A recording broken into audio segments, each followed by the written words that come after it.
Amém. Bom, o tema eu já postei ontem, né? Santificai-vos, é um tema bem comum aqui na nossa igreja. Eu prego muito sobre santificação, é a base de todo o Novo Testamento, de todas as cartas do apóstolo Paulo. E hoje peguei um texto do livro de Josué, convido você a abrir comigo em Josué capítulo 3, no versículo 1 a 5.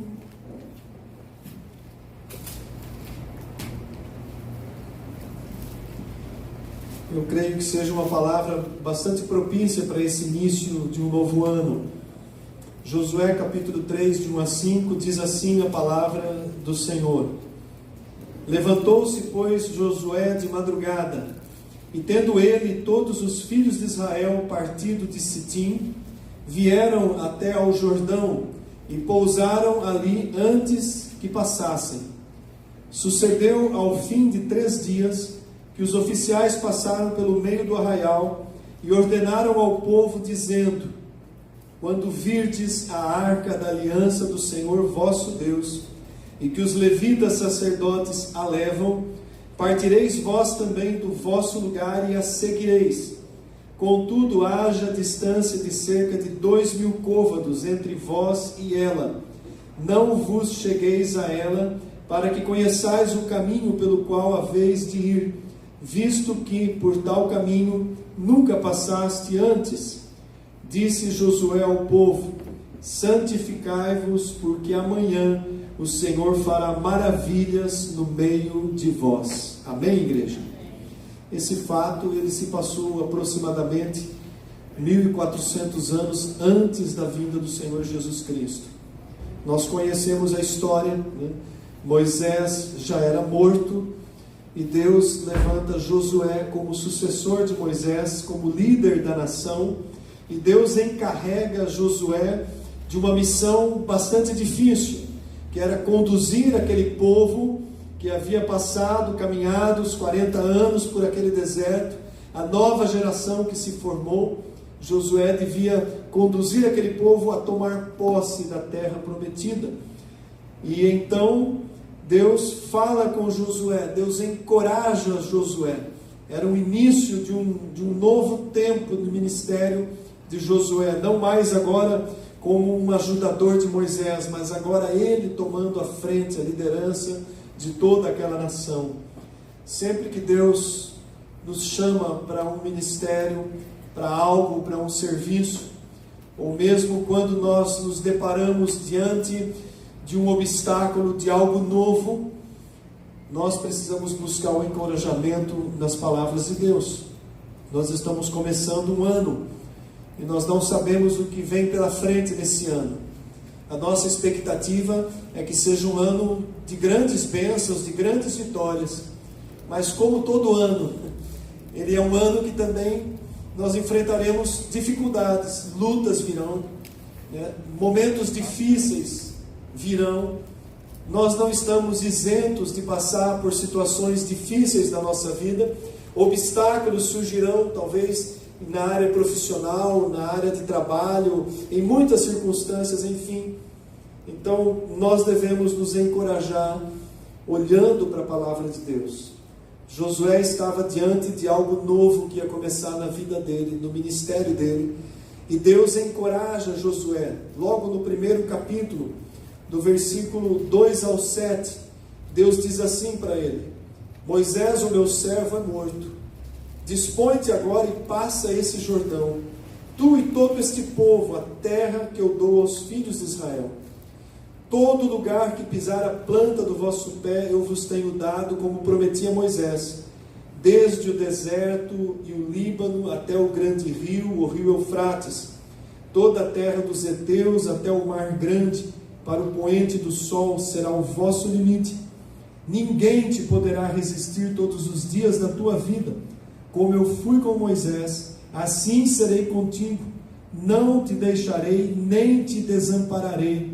Sê forte e corajoso, porque tu farás este povo herdar a terra que sob juramento prometi dar aos seus pais. O versículo 9, Deus repete novamente para Josué: não te mandei eu, Sê forte e corajoso, não temas nem te espantes, porque o Senhor teu Deus é contigo por onde quer que andares. Amém, igreja? Embora essas palavras tenham sido dirigidas a Josué, nós precisamos receber essa palavra como um ato de fé na nossa vida. Quantos desafios virão esse ano? Quantos obstáculos nós enfrentaremos esse ano? Você se sente inseguro? Você tem sentido medo? As notícias que chegam pelas redes sociais, pela TV, não são boas. O mundo está em guerra, a guerra entre nações, as situações econômicas das nações não é boa. Talvez uma crise, a gente não sabe o que vai acontecer. E mesmo olhando para um aspecto pessoal, não olhando para o mundo, mas olhando agora para um aspecto pessoal, o que eu tenho para resolver na minha vida esse ano? Quais são os meus objetivos, os meus planos, o que eu vou fazer da minha vida esse ano? O que eu tenho buscado em Deus? O que eu pretendo fazer em relação a servir a Deus? Enfim, amado, tudo que nós temos pela frente, tudo para nós é um desafio, são coisas novas que nós vamos viver. Embora talvez a gente já tenha programado o que vai fazer esse mês ou o mês que vem, coisas inesperadas muitas vezes acontecem. Então, nós tomamos essas palavras sobre a nossa vida, assim como Deus disse para Josué, que estava diante de algo novo que ele tinha que fazer. Havia uma missão de Deus para ele. Olha, você vai introduzir esse povo na terra prometida. A missão havia sido dada. Qual a missão que foi dada para cada um de nós? Você é um pai de família, você é uma mãe, você tem uma missão no seu lar em relação aos seus filhos, uma missão no seu trabalho. O que você pretende fazer a respeito disso? Eu vou vivendo de qualquer jeito, é um dia de cada vez, eu não vou me preocupar. Não é assim, Nós temos sim que programar, pensar o que nós vamos fazer com antecedência, viver de uma maneira prudente, com retidão, mas sobretudo, nós precisamos trazer as promessas de Deus para a nossa vida. Olha o que Deus disse para Josué: eu vos dou esse lugar, ninguém te poderá resistir. Josué precisava daquelas palavras para que ele pudesse fazer o que ele tinha que fazer, que era uma batalha, era um desafio muito grande que ele tinha pela frente. Conduzir um povo difícil para uma terra que eles tinham que conquistar, embora ela tivesse sido prometida. As coisas não iam acontecer sem que eles tivessem atitude. Não era só entrar, Eles tinham que expulsar os inimigos. Eles tinham que conquistar a terra, embora Deus havia dado a palavra de vitória. Deus nos dá uma palavra de vitória para esse ano, mas nós temos que fazer a nossa parte. Eu não vou cruzar os braços, Então, amados, é nesse sentido que nós temos que olhar para a palavra de Deus e para os desafios que nós temos durante esse ano e receber essa palavra. Deus disse para Josué: seja forte e corajoso. Seja forte e corajoso, não te deixarei, nem te desampararei. Precisamos gravar isso no nosso coração. É Deus quem está dizendo: não te deixarei, não te desampararei. Seja qual for a situação que você tenha que passar, Deus estará contigo. Ele é o nosso Deus. Amém? Você crê nisso? Nós precisamos crer nisso. Nós precisamos ter essa palavra na nossa vida. Há irmãos e irmãs que estão enfrentando situações de enfermidade difíceis, graves, mas o Senhor diz: eu não te desampararei, eu não te deixarei, eu sou o teu Deus, eu te sustento com a minha destra fiel. Há inúmeras promessas de Deus para a nossa vida, palavras de encorajamento para que a gente não desista, para que a gente se fortaleça na palavra de Deus e a gente siga em frente, não retroceda, não tenha medo do que possa vir. Não é só o amanhã que pertence a Deus, o presente, o hoje também, a nossa vida inteira pertence a Ele. Ele é por nós, Então, amados, nós precisamos receber essa palavra. O povo tinha que conquistar aquela terra. Josué tinha que ir à frente daquele povo. E logo de cara haviam 2 obstáculos difíceis. Existiam mais, né? Mas logo de cara tinha 2 obstáculos difíceis, e Deus manda eles seguirem em frente. O primeiro grande obstáculo era passar o Jordão. Eles estavam antes do Jordão, eles tinham que atravessar aquele rio. A terra prometida era do lado de lá do rio. Embora 2,5 tribos receberam terra do lado de cá do rio, mas a grande maior parte do povo hebreu tinha que passar o rio e conquistar a terra. E então, o primeiro grande desafio, fazer com que toda aquela multidão atravessasse o Jordão. E Deus, né, ele faz as coisas se tornarem mais difíceis, porque atravessar o rio já seria difícil, mas o período em que Deus manda eles atravessar o rio era o período das cheias. Parece uma ironia, né? Mas você vai ver ali no versículo 15, que era o período das cheias, né? O rio estava cheio, né? Capítulo 3, versículo 15, quando os que levavam a arca chegaram até o Jordão e os seus pés se molharam na borda das águas, porque o Jordão transbordava sobre as suas ribanceiras. O Jordão transbordava. Mas quando os sacerdotes entraram com a arca, puseram os pés no rio, nós sabemos o que aconteceu. Mas olha como que Deus provava o coração do povo. Vamos provar se esse povo tem fé. A ordem é para eles atravessarem o Jordão. Deus leva eles no momento mais difícil, quando o rio estava transbordando, na época das cheias. Se a gente estivesse no meio daquele povo, o que a gente ia pensar? Oh Senhor, justo na época das cheias, vamos esperar mais um pouco do lado de cá, a hora que as águas baixar, a gente passa, vai ser mais fácil, é mais seguro. Nós não pensamos nisso. Nós não queremos sempre estar num lugar seguro, né? Protegido, mas não, Deus manda, vai atravessar aí, no meio da cheia. Você tem que enfrentar essa cheia, as águas transbordando. É aí que Deus quer que você passe. Muitas vezes a nossa vida está como o Jordão, transbordando. E Deus manda a gente passar, seguir em frente. Seguir em frente, com todos os problemas que a gente tem.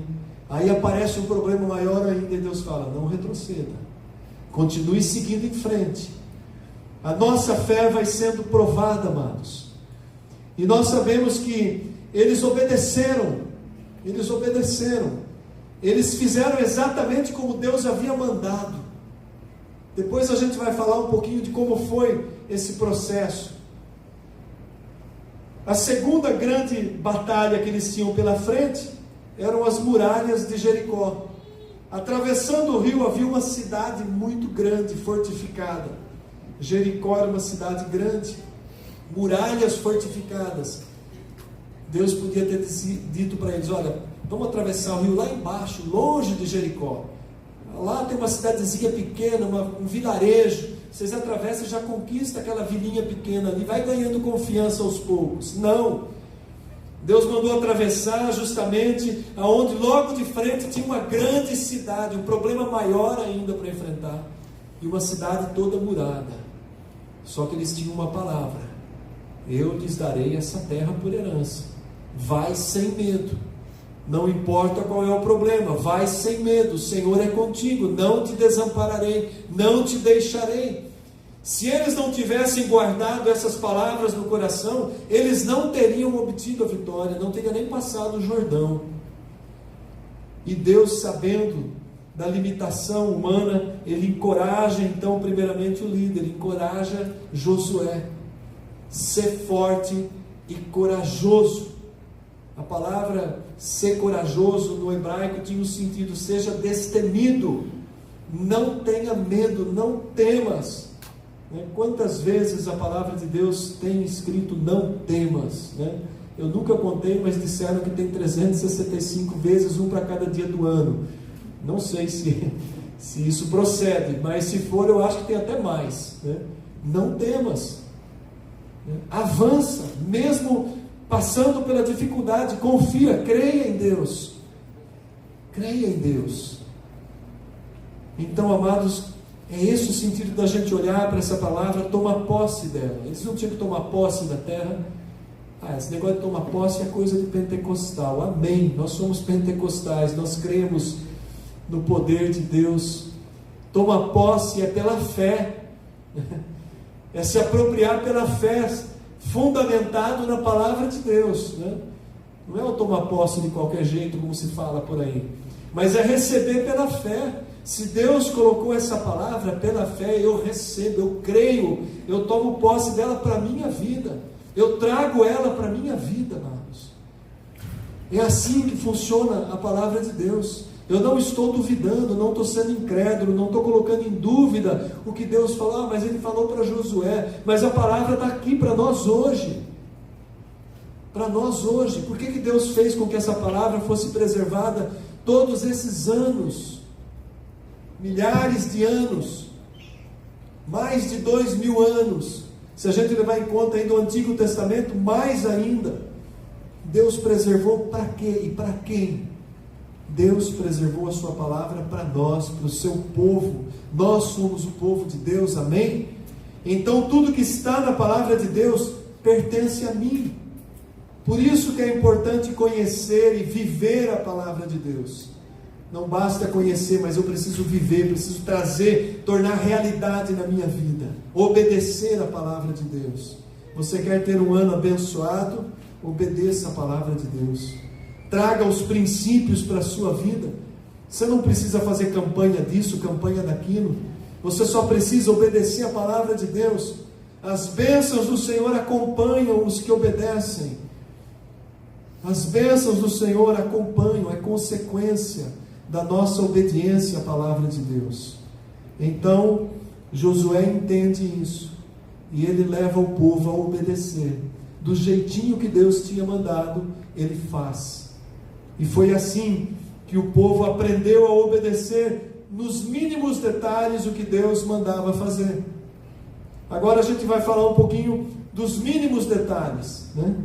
O texto base que nós lemos, ele diz assim, versículo 3: ordena ao povo, quando virem a arca da aliança do Senhor vosso Deus, para que eles obtivessem vitória, tinha que ser feito exatamente nos mínimos detalhes que Deus havia dado. E por que dá mínimos detalhes? Porque eles tinham que aprender obediência nos mínimos detalhes. Deus dá importância para toda a sua palavra. E ele diz para o povo, olha, primeiro, os levitas, os sacerdotes, vão colocar a arca da aliança sobre os ombros, tem que levar do jeito certo. Lembra lá depois, né, que Davi quer trazer a arca para Jerusalém, a primeira vez ele traz do jeito errado, né? Talvez ele estava com pressa, ele colocou no carro de boi. Não, ela tinha que ser levada no ombro dos sacerdotes. Ele fala, e os sacerdotes vão à frente, vocês não vão acompanhar eles, vocês vão olhar de longe, vocês vão manter uma distância de 2.000 côvados, mais ou menos 1,5 km. Os sacerdotes fizeram do jeito que Deus mandou, pegaram a arca, o povo ficou lá atrás e eles foram fazendo o caminho em direção ao Jordão, e o povo lá atrás olhando, esperando, mantendo uma distância. E ele diz assim, quando os levitas sacerdotes a levarem, vocês partirão do vosso lugar e seguirão, contudo, haja uma distância de cerca de 2.000 côvados entre vós e ela, não vos chegueis a ela, para quê?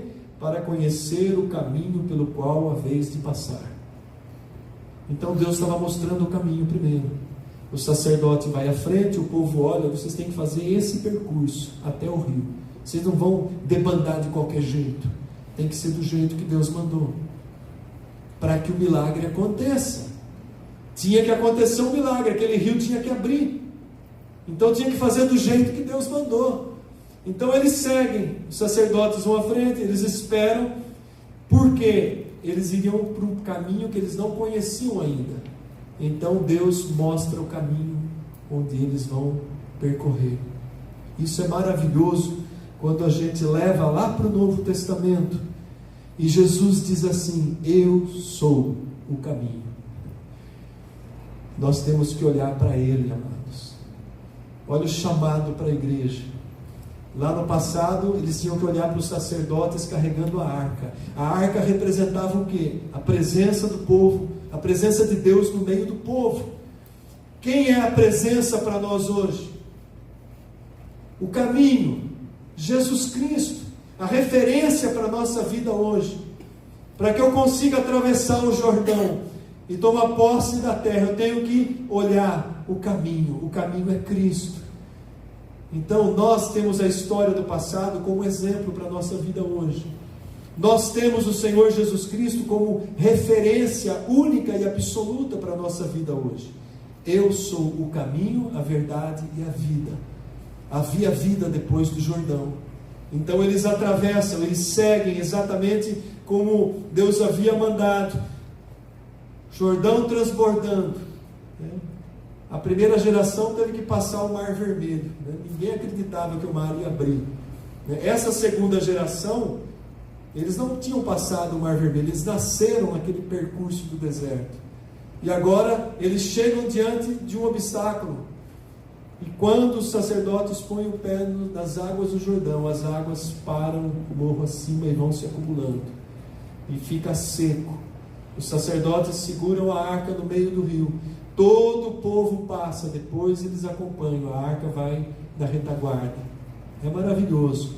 No meio do rio, Deus manda levantar um memorial com 12 pedras, representando cada uma das 12 tribos de Israel que estava passando por ali.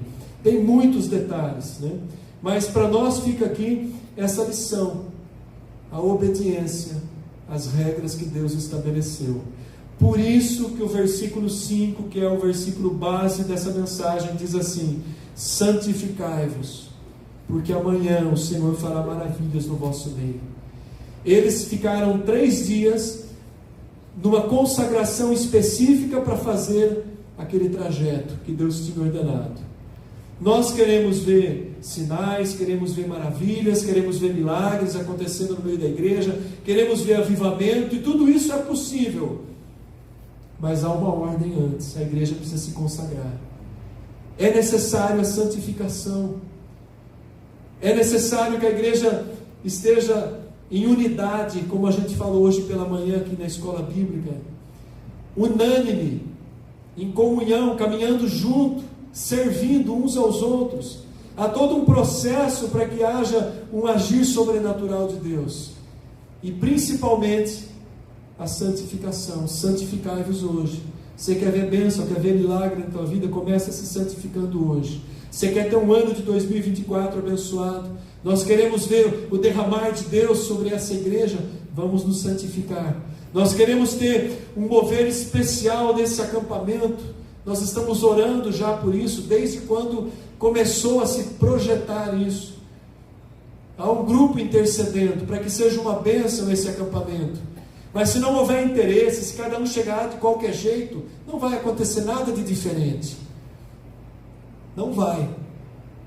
Cada um que se inscreveu e vai participar disso, tem que estar com o coração cheio de vontade. Não, eu estou indo para um acampamento espiritual, um retiro espiritual. Não estou indo lá para descansar. Descansar a gente vai para um hotel, a gente vai para uma viagem de férias. Eu estou indo lá com um propósito. Eu quero que a minha vida espiritual seja reavivada, fortalecida. Se nós não tivermos esse pensamento, vai ser só um passeio. 3 dias, 4 dias de passeio de descanso. Não é esse o propósito. Eu disse pela manhã, tudo que nós fazemos diante de Deus tem que ter um fundamento. É preciso haver no nosso coração um desejo.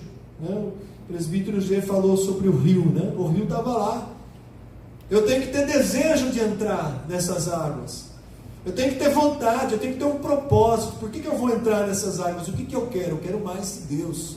Eu quero crescimento na minha vida espiritual. Eu quero ser cheio do Espírito Santo. Eu quero que flua a presença de Deus através da minha vida. Eu quero poder orar, impor as mãos em alguém e sentir que Deus está liberando cura, que eu estou sendo um instrumento nas mãos de Deus. Eu preciso querer alguma coisa. Eu não posso ser simplesmente, como diz o pastor Judson de Oliveira, eu não posso ser um crente bonitinho de domingo de noite, que só vem no culto uma vez por semana e vai embora e está tudo bom do mesmo jeito. Chega disso, amados. Chega disso. Nós não podemos ser uma igreja sonolenta. Não podemos ser uma igreja de Sardes que estava lá morrendo e achando que estava viva. Não havia vida. Estava tudo parado, tudo estagnado. Esse é um ano de rompimento. Rompimento com a acomodação, com o comodismo. Nós queremos mais de Deus, nós precisamos de santificação, nós precisamos de novo de poder do Espírito Santo. Nós precisamos ter vontade de orar, ter desejo de orar, de buscar esse Deus que nós dizemos que cremos nele. Eu não quero que esse ano seja igual ao ano passado, não quero. Minha vida tem que ser melhor que foi no ano passado.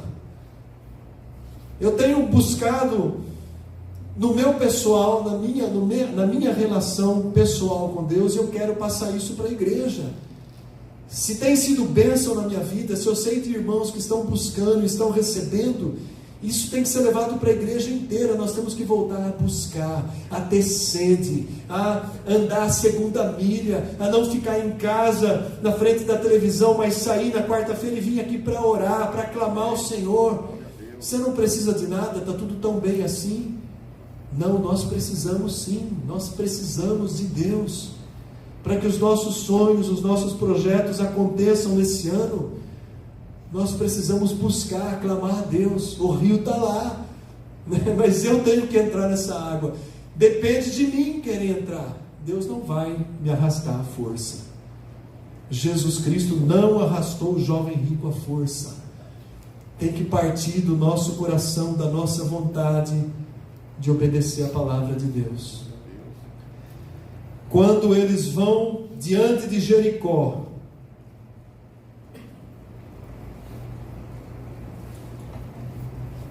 maravilha, atravessou o Jordão, as águas abriram, todo mundo glorificando do outro lado. Deus é conosco. De repente eles param uma cidade toda murada, homens armados até os dentes, uma cidade forte. Como que nós vamos conquistar essa cidade? Imagina a pressão que estava em cima de Josué. E aí, e agora? O que a gente faz? Para onde a gente vai? Josué recebe direção de Deus. Eu fico extasiado quando eu leio e começo a ver os detalhes, aquilo que Deus colocou, né? Podia ter feito diferente, Deus podia ter dado uma palavra de ordem, Deus podia ter assoprado, aqueles muros viraram um pó. Mas não, Deus quer usar o povo dele. Deus quer provar a fé, a perseverança desse povo. Quando a gente vai ali para Josué, no capítulo 6, a destruição de Jericó, né? Tem toda uma sequência de coisas que Deus manda o povo fazer. Depois vocês leem com detalhe em casa. Mas eles não podiam simplesmente chegar lá e chegar em volta de Jericó e gritar. Deus falou: olha, vocês vão durante 6 dias, em total silêncio, dar uma volta, circulando em volta dessa cidade e volta para o acampamento. Todo mundo em silêncio. Os sacerdotes com a arca na frente. Vai ter que ser assim, assim, assim. No 7º dia vocês vão dar 7 voltas. E aí vocês vão ouvir o sinal. E aí todo mundo vai gritar junto no mesmo tempo. Tinha toda uma sequência de coisas para fazer. Precisava ser assim? Precisava, porque Deus mandou que fosse assim. Podia ser de outro jeito, mas Deus mandou que fosse feito assim. E eles fizeram exatamente como Deus mandou, e as muralhas ruíram. Se eles tivessem feito algo diferente, aquelas muralhas não tinham ruído, a história teria sido outra. Qual que é o exemplo para nós em relação a isso? Nós nos voltamos para a palavra de Deus. Qual é o referencial para a nossa vida hoje? É a palavra de Deus. Quais foram os ensinamentos do Senhor Jesus? Está tudo na palavra de Deus. Faça um propósito esse ano. Leia a palavra de Deus. Eu estou fazendo a sequência, já é o 3º ano consecutivo. Termino e já começo. E agora eu peguei uma Bíblia de estudo. Eu não estou lendo só o texto, eu estou lendo toda a referência que está tendo embaixo, né? Eu tenho que estudar continuamente, né? Assim como alguém que está em uma área profissional, você tem que estar continuamente, né, se atualizando na sua área, né? Quem é TI, né, Rafael, tem que estar se atualizando. Você trabalha engenheiro, você tem que estar se atualizando, né? Você é médico, tem que estar se atualizando. É marceneiro, tem que estar se atualizando. Está sempre surgindo coisa nova. A palavra de Deus, ela não tem nada de novo, mas eu preciso ler continuamente para que a minha alma, a minha mente, o meu intelecto seja sempre trabalhado por Deus. Se eu parar, eu estagno. Eu não preciso fazer um novo seminário, mas eu preciso ler a palavra todo dia. E não é ler de qualquer jeito. Nós precisamos ler a palavra de Deus com orientação do Espírito Santo. Você pode ler 10 vezes o mesmo texto, mas quando você lê, Senhor, eu quero ler a Tua palavra, eu preciso que o Senhor fale comigo hoje. Faça uma oração antes de você ler a sua Bíblia. Você vai para a sua devocional de manhã, está com pressa, dá uma rapidinha na devocional, beleza. Não, amados. Para ser bem feito, você ora antes. Senhor, eu quero que o Senhor fale comigo. Eu preciso de uma palavra do Senhor para esse dia, um alimento para esse dia. Espírito Santo, eu sei que Tu habitas em mim. Abre o meu entendimento. Faça uma oração simples e aí você vai ler com atenção, não com pressa. Mas eu não tenho tempo. Então pegue 2 versículos, mas leia com atenção. Melhor do que pegar um livro inteiro e ler correndo. Mas leia e traga aquilo para a tua vida. Entenda o que Deus está falando com você naquele momento. É assim que nós temos que usar a palavra de Deus. Diariamente trazer para a nossa vida. Nós não comemos arroz e feijão todo dia. E não enjoa, né? Um bife, uma batata, um ovo. Tudo que é básico, né? Não enjoa. A gente pega prazer na palavra de Deus. Não dá para ficar sem. Não dá para ficar sem. Eu senti muita falta de 2 domingos sem culto, mas eu não fiquei um dia sequer sem ler a palavra de Deus. E o meu neto é prova disso, porque eu levantava mais cedo, ele também acordava cedo. Nos dias que a gente ficou lá numa chácara descansando, ele levantava e às vezes eu já estava sentado lendo a palavra, fazendo a devocional. E legal, né? A criança veio e quer saber também. Pais, não percam a oportunidade de fazer isso com os filhos, de ter um tempinho. Deixa ele ver você orando, deixa ele ver você lendo. Desperta a curiosidade do seu filho. Se ele é uma criança, comece a ler textos, histórias da palavra para ele. Traz para a vida a palavra de Deus. Isso é entrar no rio. É essa obediência que nos leva a um processo natural de santificação. Eu vou fazer voto, não vou fazer promessa, eu preciso me santificar, eu vou fazer isso, eu vou fazer aquilo. Você precisa ler e trazer a palavra de Deus para a sua vida, só. Porque à medida que a palavra de Deus entra na nossa vida, a santificação é um processo natural.